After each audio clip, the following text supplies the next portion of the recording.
Pénard. Oui, merci. Juste une remarque rapide. Je ne suis pas ici l'avocat du festival, mais je les connais bien.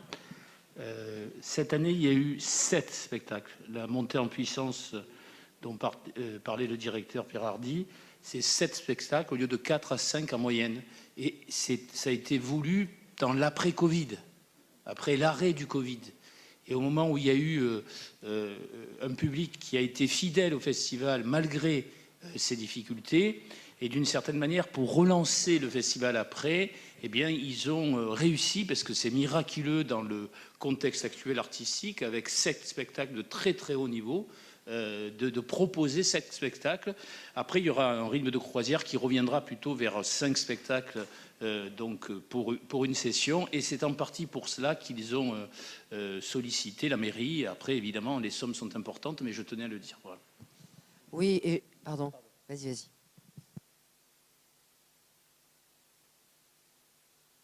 Oui, c'est bon.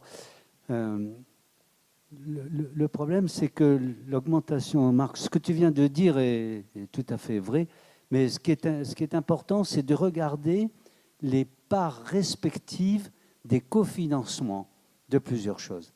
L'augmentation que nous vous proposons là, dans le conseil municipal, ne modifie pas les parts des subventions publiques. C'est-à-dire que l'État, la région, le département participent aussi à l'augmentation de la marge que tu as évoquée là-dessus.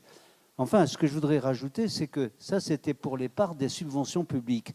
Mais dans le budget général du festival, il y a eu un effort considérable qui a été fait grâce à la venue de Pierre Audy dans le sponsoring du festival, qui a été multiplié par 3 en 2 ans, et ce qui fait que le poids relatif sur l'ensemble du budget des subventions publiques est plus faible que ce qu'il était antérieurement.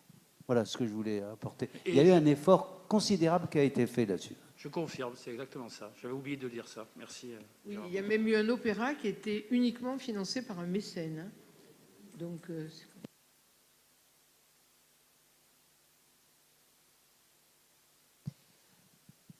Oui, moi, ce que je voulais simplement rajouter donc, à ce que Gérard disait, ainsi que Marc Pénard, c'est que les jauges, cette année, n'ont pas du tout été formidables pour l'ensemble des événements culturels. Il y a que les gens avaient tout de même peur de se réunir dans les salles de spectacle.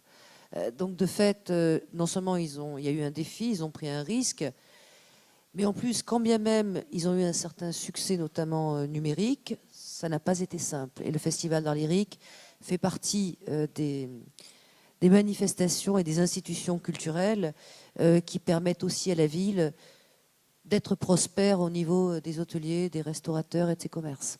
Je crois qu'on doit le prendre aussi en considération.